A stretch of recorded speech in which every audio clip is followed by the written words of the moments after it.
Cara menghapus dosa mendurhakai orang tua. Posisi orang tua bagi anak-anaknya sangat diistimewakan dalam Al-Quran. Allah Subhanahu wa Ta'ala sendiri berfirman bagi umat Nabi Muhammad untuk menghormati, menyayangi, dan memuliakan orang tua.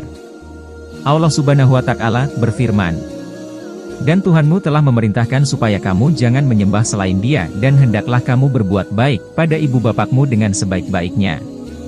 Quran Surah Al-Isra 23.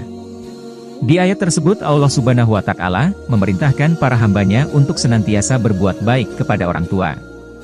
Berbuat baik kepada orang tua berarti mendekati ridha Allah Subhanahu wa Ta'ala.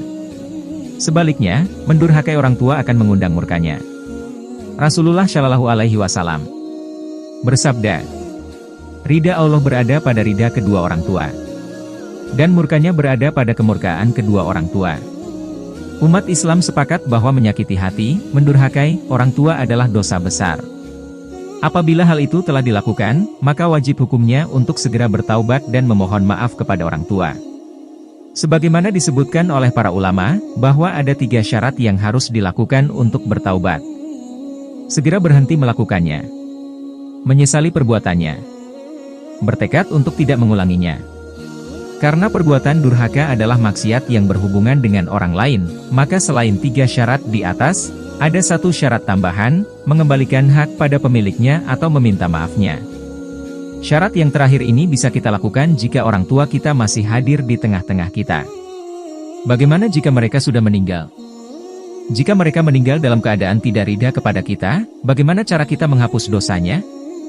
Adakah kesempatan untuk menghapuskan dosa tersebut agar tidak ada tuntutan kelak di akhirat?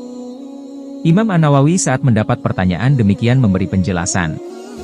Adapun tuntutan dari orang tua kelak di akhirat, maka tidak ada cara untuk membatalkannya.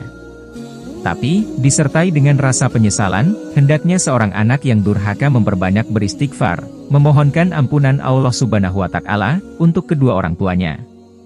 Apabila memungkinkan, hendaknya juga memperbanyak sedekah mewakili orang tuanya, memuliakan orang-orang yang dimuliakan oleh orang tua, misalnya teman-teman mereka dan sebagainya, menjalin silaturahim dengan keluarga orang tua, melunasi utang orang tua, atau kebaikan apapun yang mudah untuk dilakukan demi orang tua.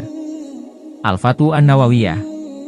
Walhasil, meskipun sudah tidak mungkin untuk meminta maaf kepada orang tua secara langsung, tapi kita masih bisa melakukan kebaikan untuk mereka.